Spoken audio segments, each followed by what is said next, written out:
Welcome to Dead Talk Live. I'm your host, Viz. Today we are joined by director Brandon Slagle, whose new movie, The Flood, is coming to theaters and on demand July 14th. Brandon, thank you for joining us today. How's it going? Thank you for having me. It's going good. I'm I'm glad to be here because at one point I thought I was going to be in Asia doing another movie, and I'm kind of on hold waiting. So It I worked get to out. talk to more fine people. Yes. It worked out. So let's get right to it. The Flood, I found it really entertaining, a fun movie. It brings together a 50-year storm, a prisoner transfer, jailbreak, and, of course, man-eating alligators. So I have to ask you, when the concept was first presented to you, what were some of the thoughts that ran through your mind? So originally a different director was doing it, and I had done this company's previous movie called Battle for Saipan, which is a martial arts World War II movie. And the director had a conflict. So the producer Damon called me and said, "Hey, do you want to go back to Thailand and film? We have a movie that your friend Chad Law wrote." And Chad is a prolific action movie writer. He's been Mm-hmm. around 12, 15 years. And he co-wrote this with his a writing partner named Josh Ridgway. And Chad and I had been trying to do something together for years, and it just never really quite came to fruition. Although a couple things did come close. So I really said yes at that. I'll do it. Just because I love shooting in Thailand, and Chad and I could finally do something together. And then he went on to say, okay, there's going to be CGI gators and constant and flooded sets and constant rain. Um, I mean, speaking of so that, how was it working? Because the water was real, at least the yes, water you guys were stepping in and stuff. yeah. How uncomfortable was that for you and the cast having to work in water pretty much the entire time? It was so when people see this movie, they'll notice that there's some sort of water element from like frame one. It was definitely a challenge which none of us could have predicted. We had, the giant rain machines you see in big movies. We had leaks from the ceilings. We had water bars in the windows, or we had, some type of water element was literally in just about every scene Yeah. of the movie, and even scenes where it's not like visibly raining, the floor was wet, and so on and so forth.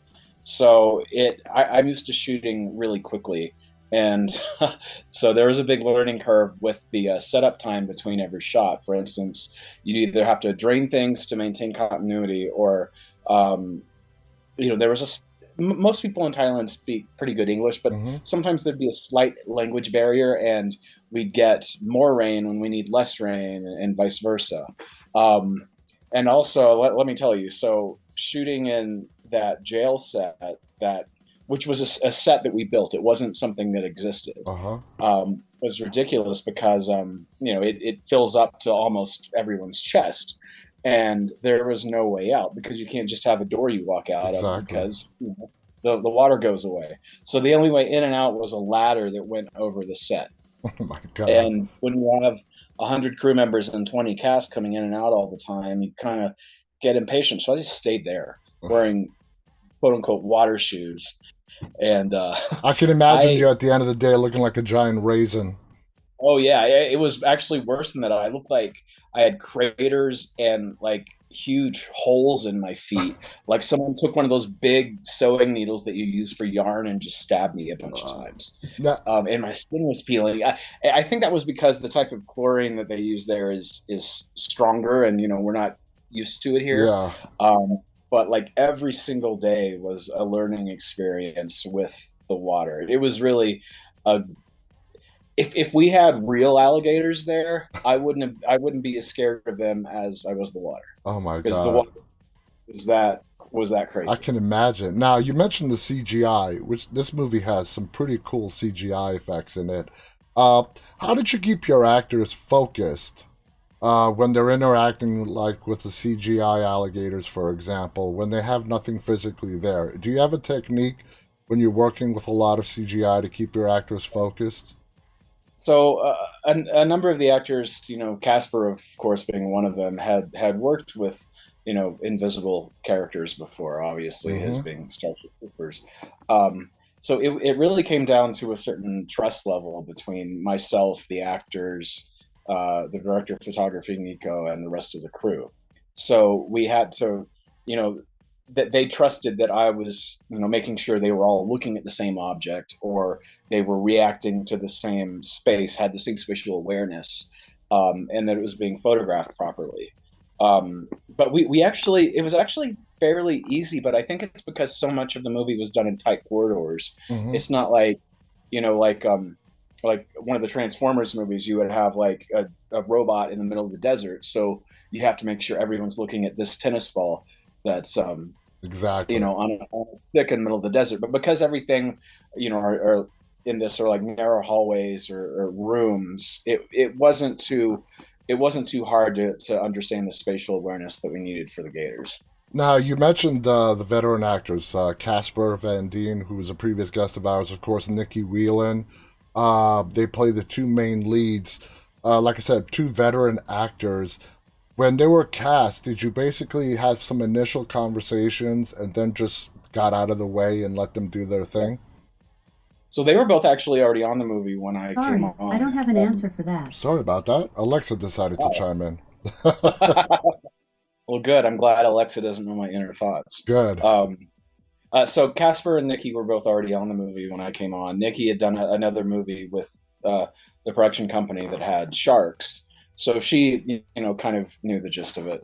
And then Casper and I already knew each other because he was in the other movie I did with this company, Battle for Saipan, and we became good friends. Nice. So it's Casper knew already how I worked. And then Nikki fell into it really easily. I think some of that could be that I tend to get along with Australian actors very well. I don't know. Um, Obviously, I had Louis Mandelo there, who I can't seem to get rid of because we have like 7 dozen films right now. But mentioning him, he's kind of my anchor in some of these. Where if I don't know a lot of the cast already, it's very easy to kind of drop him in the middle of it, and the two of us Nice. build a rapport with everybody. It's great that you have a close relationship with him. Now, in glimpses through the film, we see a softer side to the prisoners. Their human side, let's say. Why is that important for the audience to see? Do you want them to develop some kind of sympathy for the prisoners and relate to the situation that they're in currently and they all have to work together? Yeah. So it's not so much sympathy for the prisoners because obviously some of these guys did some pretty bad stuff. Mm-hmm. It's more to make them into real people because and you've probably heard that saying that you've probably walked past a serial killer 6 times in your life Yeah, or whatever. yeah, When you've walked past them, did they kill you? Or was it like, did you have a friendly conversation with them or no interaction at all? People are people, yeah. and they're not evil 100% of the time. I mean, I guess maybe some people are, but people don't generate. People have those moments where they're not, a summation of what their image or what people think they are happens. And a criminal will have a moment where he pets a kitten. Exactly. It actually goes back to Frankenstein, where he's this monster who ultimately he drowns the little girl, but he develops like this friendship with her, Mm-hmm. or something at first. And so these movies aren't necessarily sold on giving nuance to the characters. They're sold on the cast and the concept and such. But to me, that's the stuff, like, for me and to the actors, that we enjoy.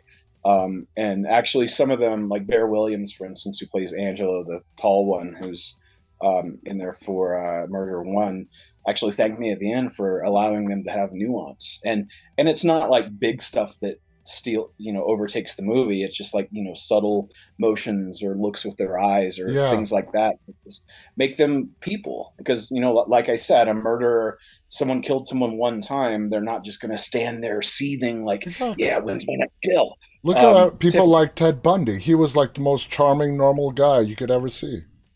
exactly. I actually that's spoilers for a different project I almost let out.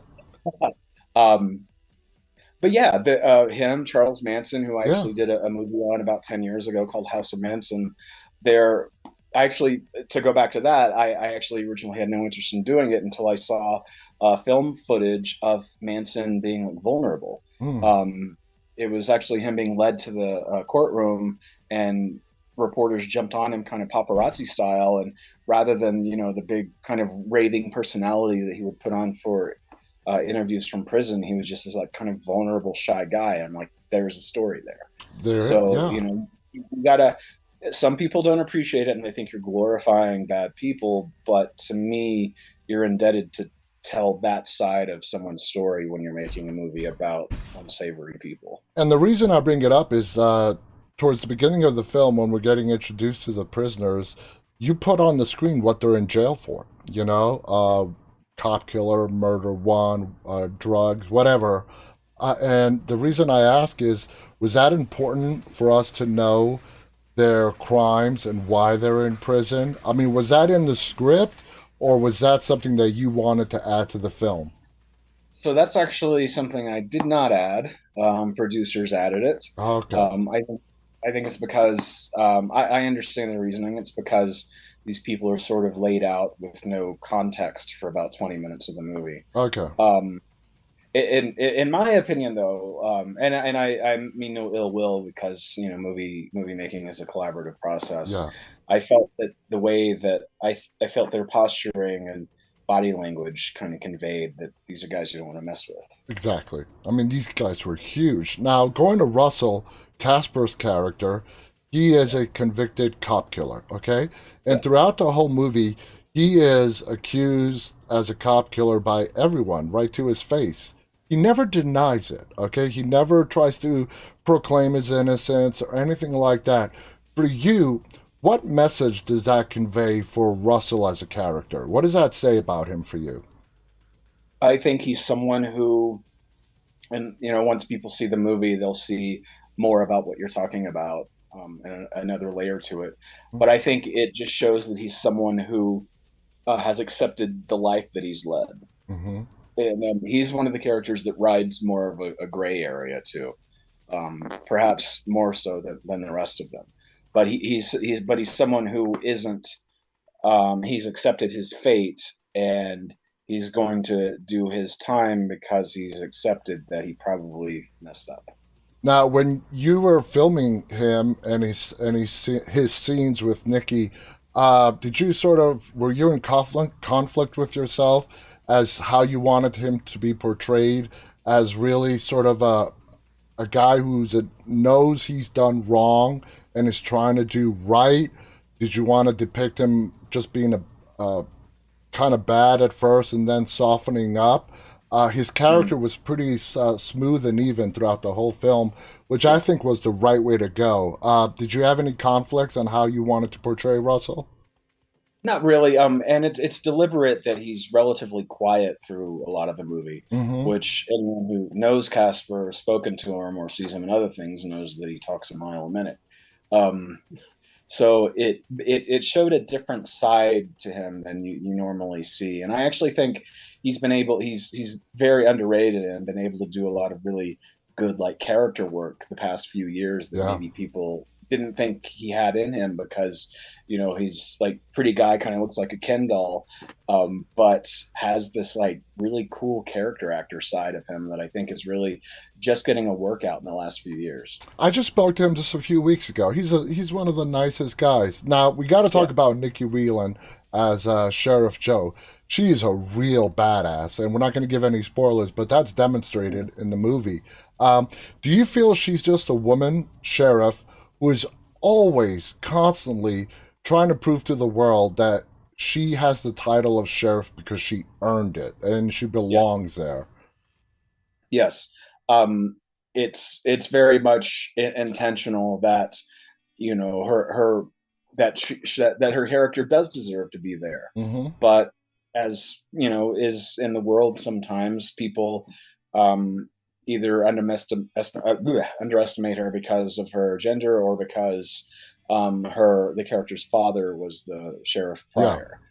prior. So really, it's obviously she's her father's daughter and earned her position, but people are just skeptical by nature.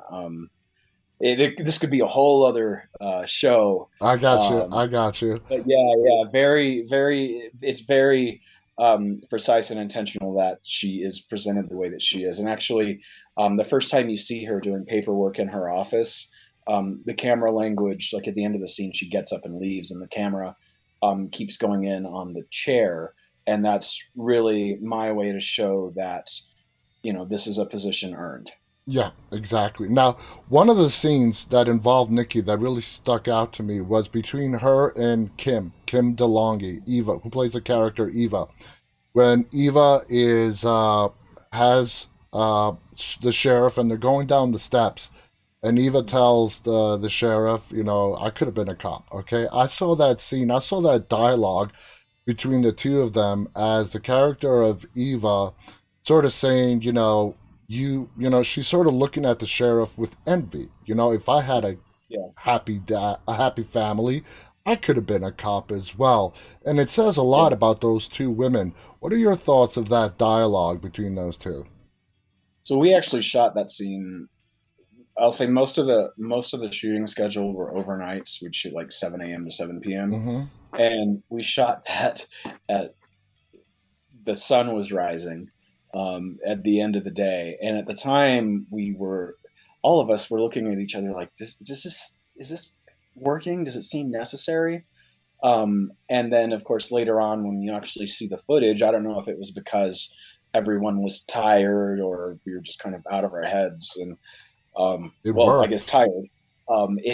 It something about it really clicked. I Yeah. think a lot of it is the way is not so much the dialogue, but their eyes locking and kind of the way they're standoffish, but they're not at the same time. There's almost like a comfort level there, even though there's obviously envy and other things at play. And as the audience, for me, I was watching those two, and I'm like, they could mirror each other. One could easily Yeah, be in the other one's shoes if the situation was different for them in their earlier life. Now, the yeah, character of Rafe, uh, he is a fascinating character who sort of his motivations are kept ambiguous, slightly. We really don't know what his end goal is, especially in regard to Russell. yeah. Was that done intentionally to keep sort of the audience guessing in regards to what is this guy after? What's his end game there? It is intentional actually, and there's some stuff that we actually improvised towards the end of the movie in their final face off Yeah, that felt sort of tied in their story nicely. And I won't give it away, of course, but hopefully it shows what more of what Rafe's true intention was the entire time. Like these people that he's working with, does he really need them? mm-hmm, Are they interchangeable? Are there certain skills that he needs at the time? And then he's just going to go on his way. What's he going to do next? exactly. Um, and Lewis is good at portraying these very like subtle, kind of read between the lines type things, where he doesn't need to have a soliloquy or a monologue about his motivations. You can tell it what it is by just looking at him. Well, he's got that Mandalore blood in him, so acting Yes, comes that's acting infamous comes Mandalore blood. I want to thank you again, Brandon. This has been a great conversation. The last 20 minutes have flown by. Again, guys, the movie is called The Flood. It is premiering in theaters and on demand a week from today, July That's today, yeah. 14th. Yeah, so make sure to check it out. This is a fun film. It's going to keep you on the edge of your seat. There's a lot of fun action. It's got a little bit of everything, so definitely check it out. I want to thank our audience, those of you who tuned in live and those who will be watching this later on. On behalf of Brandon and myself, stay safe and stay walking. Bye, everybody.